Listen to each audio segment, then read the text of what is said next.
जब राजा राम जी वनवास से आने के बाद दूसरे के बात में आकर सीता माता को अयोध्या से दूर निकाल दिए थे, तब सीता माता जंगल में ऋषि मुनि के साथ रहने लगी। ऋषि मुनि सीता माता को पुत्री मानते थे। जब राजा राम जी ने सीता माता को अयोध्या से निकाला था तो सीता माता माँ बनने वाली थी। माता सीता ने लव को जंगल में ऋषि मुनि के कुटिया में जन्म दिया। एक दिन सीता माता लव को कुटिया में सुलाकर नदी से पानी भरने जा रही थी। ऋषि मुनि ध्यान लगाकर कुटिया के बाहर ही बैठे थे। सीता माता ने ऋषि मुनि को बोला कि मैं नदी से पानी भरने जा रही हूँ, लव का ध्यान रखिएगा। सीता माता पानी भरने के लिए चली जाती हैं। तभी रास्ते में उन्होंने देखा कि एक बंदरिया अपने छोटे से बच्चे को लिए हुए पेड़ पर कूद फान कर रही है।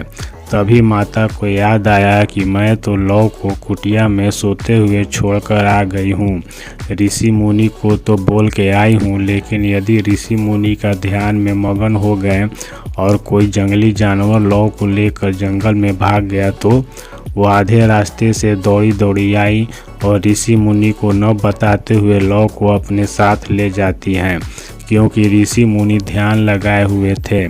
तभी ऋषि मुनि का ध्यान टूटा तो उनको लव का याद आया। वो दौड़ कर गए तो देख रहे हैं कि लव तो वहाँ नहीं है। उनको लगा कि कोई जंगली जानवर उठा कर ले गया। अब उनको चिंता सताने लगी कि बेटी सीता को क्या जवाब दूंगा, वो मेरे भरोसे पर लव को छोड़कर गई थी।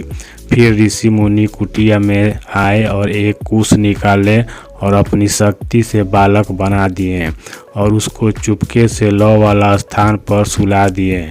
सीता माता जब आई तो देख रही है कि एक बच्चा कुटिया में सो रहा है।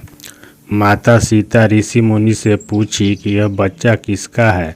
ऋषि मुनि को लग रहा है कि उनसे गलती हो गया है, वो सीता माता के बेटा को नहीं बचा पाए और दूसरा बच्चा को लव बनाकर सुला दिए हैं, इसलिए वो सर नहीं उठा रहे थे। जब सीता माता पूछी कि यह किसका बच्चा कुटिया में सो रहा है तो ऋषि मुनि सर नीचे करके बोले, ये लव है पुत्री। सीता माता बोली, लव तो मेरे पास है। यह सुनकर ऋषि मुनि का दिमाग चकरा गया। तब ऋषि मुनि सारा कहानी सीता माता को सुनाई तो सीता माता उस बच्चा का भी लव के साथ में पालन पोषण करने लगी और उस बालक का नाम कुश रखाया, क्योंकि वह बच्चा कुश से बनाया गया था।